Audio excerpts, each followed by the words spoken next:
how are we all doing today? My name is David Gugino, and in today's book review, I have a very good book, but this book is actually, as crazy as it sounds, one of the best-selling books in, like, the entire world. It has 80 years in print, and I believe is one of the best, most self-betterment books out there in the world. It has more than 15 million copies sold, but the guy that wrote it, yeah, I don't believe it was his first book, but it was during the Great Depression, and it was just, in my opinion, best business and people books I have read ever. And it's true, because it is one of the best-selling books out there, and one of the best, if not the best, self-betterment book out there. And that book is called How to Win Friends and Influence People by Dale Carnegie. Now, funny story how I heard about this book was I was talking, when I worked at Cracker Barrel, I mentioned to one of my work friends who was a female, tell me that one of her favorite books was How to Win Friends and Influence People.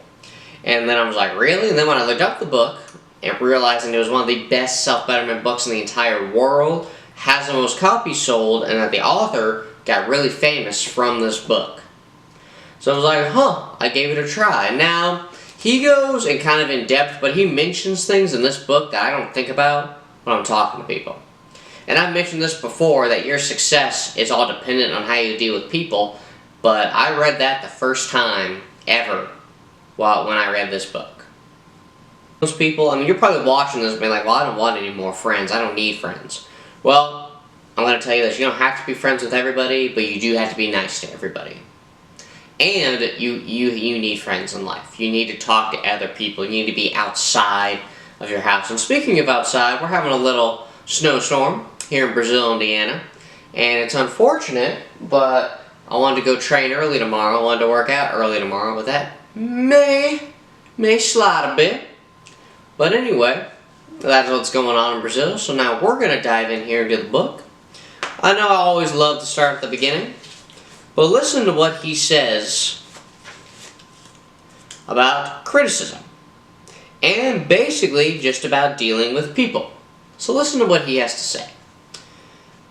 Just let us indulge in a little stinging criticism, no matter how certain we are that it is justified. When dealing with people, let us remember we are not dealing with creatures of logic. We are dealing with creatures of emotion. Creatures bristling with prejudices and motivated by pride and vanity. Bitter criticism caused the sensitive Thomas Hardy, one of the finest novelists ever to enrich English literature, to give up forever the writing of fiction. Criticism drove Thomas Chatterton. Benjamin Franklin, tactless in his youth, became so diplomatic, so adroit to handling people that he was made American ambassador to France. The secret of his success, I will speak ill of no man, he said, and speak all the good I know of everybody. Any fool can criticize, condemn, and complain, and most fools do. But it takes character and self-control to be understanding and forgiving. So I've said that before in a few of my videos, but think about what he said right there. It takes character and self-control to be understanding and forgiving. Honest, when you're talking to people, it does. And see, like he said here, any fool can criticize, condemn, and complain, and most fools do. You ever met somebody and they just complain all the time? I have, and to be honest, it annoys me, but it's not just that it annoys me, I just don't like being around that. I don't like hearing what they're complaining about. I don't want their complainingness to wear off on me. Because, as like I said in my other videos, the people you hang around, you will eventually be like those people. And you might think, well, gee, I'll control it. Well, before you know it, you might not be able to control it any longer, and you'll become exactly like the people you hang around. But think about that, though. When it comes to criticism, there is constructive criticism, and there is criticism, like the two people I read, Thomas Hardy and Thomas Chatterton. I mean, yes, criticism kind of hurt them a little bit, but think of what Ben Franklin says. Adroit at handling people, that he has made American ambassador to France. The secret of his success, I will speak ill of no man, he said, and speak all good I know of everybody. So he'll speak ill of no man, but he said he'll speak all good I know of everybody. Notice he says that, I know of everybody. You know, some probably people on the street, but you have to deal with the people that criticize you. You just do. And how do you deal with those people? I mean, if it's constructive, you listen. It might be mean and it might hurt a little bit, but listen to it. If it's just criticism, like, hey, you're awful, you just don't listen to that. Or you try to get away from that person as much as possible.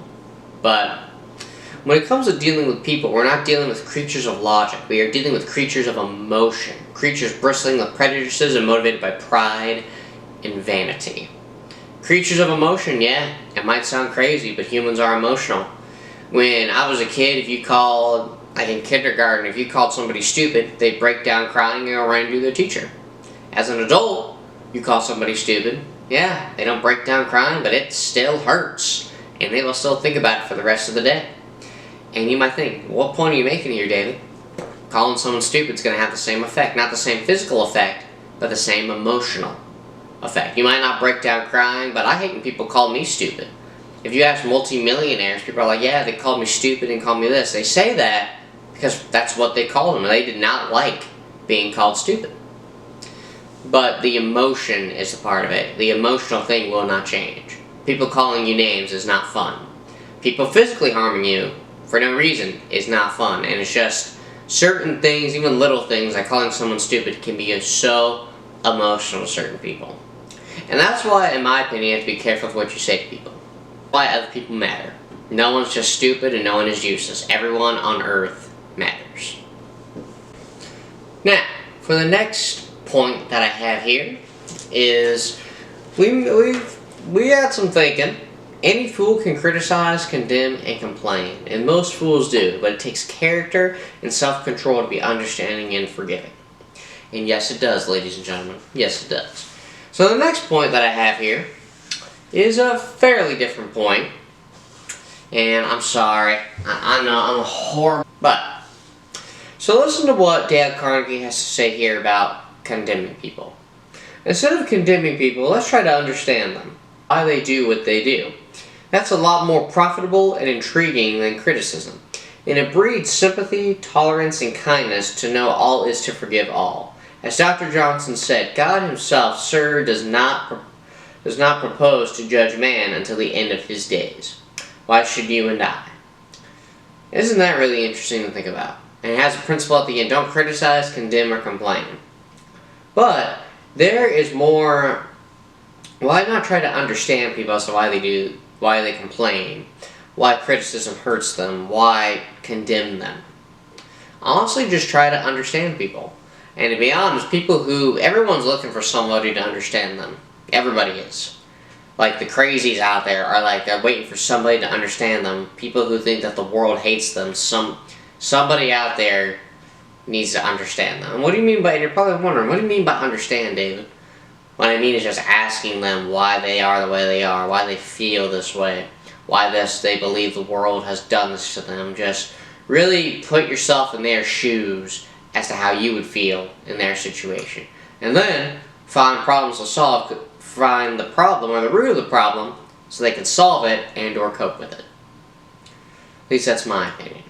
But try to understand people. Now, the big secret of dealing with people. There's only one way under high heaven to get anybody to do anything. Did you ever stop to think of that? Yes, just one way, and that is by making the other person want to do it. Remember, there is no other way. Of course, you can make someone want to give you his watch by sticking a revolver in his ribs. You can make your employees give you cooperation until your back is turned by threatening to fire them. You can make a child do what you want it to do by a whip or a threat. But these crude methods have sharply undesirable repercussions. The only way I can get you to do anything is by giving you what you want. What do you want? Sigmund Freud said that everything you and I do springs from two motives, the urge and the desire to be great. John Dewey, one of America's most profound philosophers, phrased it a bit differently. Dr. Dewey said that the deepest urge in human nature is the desire to be important. Remember that phrase, the desire to be important. It is significant. You are going to hear a lot about it in this book. So think about that. The only way to get any person to do what you want to do is that the other person wants to, making the other person want to do it. To make the other person do what you want them to do, you have to make them want to do it. And you might think, that seems really, really hard. Yep, it is. But that is the only way to get anybody to do anything is to make them want to do it. How do you do that? Well, you understand them, you become friends with them, and this is the best part, you have patience with them. Because some people, there is an actual disorder out there, I cannot remember the name, but an actual mental disorder where people refuse to follow directions. And their answer to not following directions and not doing what they're told, I just don't want to do it. Isn't that crazy? There's so much of that out there that they labeled it as a mental disorder. I can't remember what it is, but you'll have to look it up. But there are people out there, there are employees who don't want to do their jobs, but yet they still have a job, and the only reason they do is because their company can't keep people. Now, isn't that crazy though? People nowadays are not good at working a job. People nowadays cannot handle a 9-to-5 job. Now, I understand things happen. You work in a factory and break a safety rule and you get fired, or all of a sudden you have a string of like being late to work due to other road stuff, or actually I still think that's your fault, or you get in a fight with a coworker. I know stuff happens, but managing a 9-to-5 job is not that hard. It depends what it is, but you have your moments. I mean, I had my moments when I served tables. People said I was good at it, but there were days where I could not move quickly. There were days where I forgot stuff. There was days I forgot to write things down, or days I was too slow. I would grade a table after 5 minutes, and it was just, I had my moments as a server, I really did. But the deepest urge in human nature is the desire to be important. I mean, who doesn't want to feel important? You must be really, really weird if you do not want to feel important. So think about that for a second. You must be really, really weird if you do not want to be important. Who doesn't want to feel important? Who doesn't want to be the center of attention? Who doesn't want all the people talking to them, all the girls talking to them, or everyone like centering themselves around you? It's pretty awesome in my opinion. Now, I'm not talking about like being a famous celebrity. I'm talking about you go to a dinner party and everyone wants to talk to you. You hang out with a group of friends, everyone wants to talk to you. You go to the gym, everyone wants to talk to you. I eat that up. I love when people do that. Some people hate it, but the people that hate it, in my opinion, are very weird. Now, you're probably wondering, why do you think they're weird? Because if they don't have the desire to be important, then what else are they going to do with their lives? If they work for somebody, the person they work for is going to have to make them feel important because they need them to work for that company. If they want to be an entrepreneur, people are going to have to think he's important. If you're a boss of a company, you're going to have to make other people feel important if you want them to stay. And they're going to have to make you feel important because you're the one holding their job. So, making the other person want to do it, how do you do it? Honestly, you just make them feel important. It's that simple. You make people feel important to get them what you want to do in life. And final point that I have in this book, with dealing with people, is this is also something that I believe we as humans not only need to not do, but also be aware of. So think of this. Flattery is counterfeit. And like counterfeit money, it will eventually get you into trouble if you pass it to someone else. The difference between appreciation and flattery, that is simple. One is sincere and the other is insincere. One comes from the heart out, the other from the teeth out. One is unselfish, the other is selfish. One is universally admired, the other universally condemned. I recently saw a bust of a Mexican hero, General Alvaro Obregón, in the Chapultepec Palace in Mexico City. Below the bust are carved these wise words from General Obregón's philosophy. Don't be afraid of enemies who attack you. Be afraid of the friends who flatter you. No, I'm not suggesting flattery, far from it. I'm talking about a new way of life. Let me repeat. I'm talking about a new way of life. King George V had a set of 6 maxims displayed on the walls of his study at Buckingham Palace. One of these maxims said, "Teach me neither to proffer nor receive cheap praise." That's all flattery is, cheap praise. I once read a definition of flattery that may be worth repeating. Flattery is telling the other person precisely what he thinks about himself. Use that language you will, said Ralph Waldo Emerson. You can never say anything but what you are. All we had to do was flatter, everybody would catch on, and we should all be experts in human relations. The next time you enjoy filet mignon at the club, send word to the chef that it was excellently prepared, and when a tired salesperson shows you unusual courtesy, please mention it. Now, notice what he's talking about flattery. It is telling the other person precisely what he thinks about himself. So like if I'm in the gym and I've gotten into this where I've told people they look big and they look strong and they were swole, but then I'm also thinking, David, you're talking to people who haven't been to the gym in 3 weeks and they work out one time. Then they wait another 3 weeks and work out one other time and you're telling them they're looking big. You tell people that are really strong and they're struggling to bench 200 pounds. You're telling people they train hard but they take 45 minutes on their first working set of a workout. Now, I'm also not saying to be mean to people about it, being like, oh, you take too long, you're not going to make any gains, or you need to come to the gym more because you're weak. No, just the example I just used of the guy who goes to the gym once every 3 weeks. If you want to get gains, you need to come to the gym more. If you want to get a good workout, you need to stop taking so long. If you really want to win friends and influence people, you got to understand people, and you got to get along with people. See, people who refuse to get along with other people are dumb. That means they're just ignorant and they don't want to learn about how life works. If it was flatter, everybody would catch on and we should all be experts in human relations. If everybody flattered everybody, then people would believe things about themselves, and I honestly think everybody would be happy, but they would be happy telling themselves lies. So when I'm in the gym, if I'm doing a bicep curl wrong, I think my dad would call me out on it. He wouldn't just be like, hey, that looks great. He didn't say my arms look good or anything. He just says, hey, you're doing it wrong. Because there's your way, there's my way, and then there's the right way. And to be honest, it's really hard to beat the right way. So next time you compliment somebody, actually mean it. And then find something that, just even if it's not something that they're working on, just find something to compliment somebody that's real. So if someone's been working out, and they don't look like they work out, they haven't been to the gym in a while, and they don't train that hard, but they're moving up in their job, hey, you're a good worker. Congratulations, it's good that you're moving up in your job. You're like, oh, well, thank you.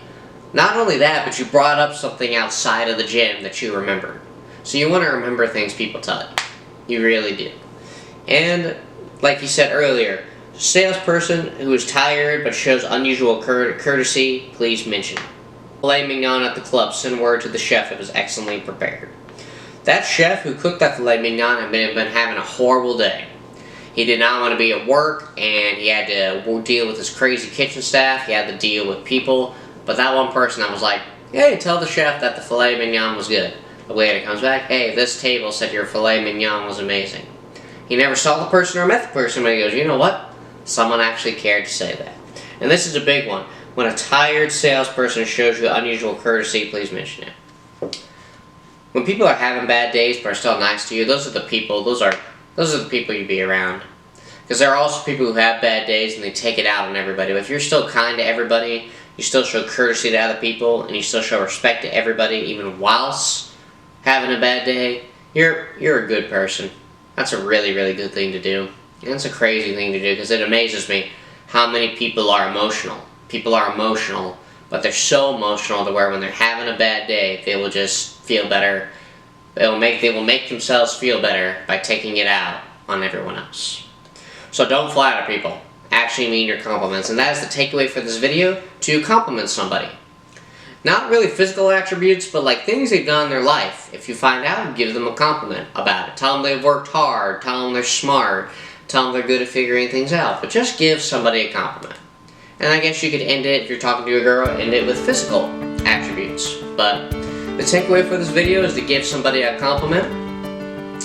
I really like this book. I didn't realize how good the points were in this book, because this was another one of those books that I read like 4 years ago. I'm about to start doing like re-reviews because I'm running out of books that I've read long ago. But overall, I think you all should read this book. It is the best self-betterment book out there with the most copies sold, and this author, I believe it was one of his first books, but it is one of the best books out there, and you will learn so much about friends, influencing people, and how to be successful in business with people. And it's also an easy read. It's easy to understand. It's a bit thick, but it is easy to understand. I want to thank you all for watching. I hope you all have a wonderful day, and if you live in a place with bad weather, you all be safe, you drive safe, and I hope you all read this book. Thank you.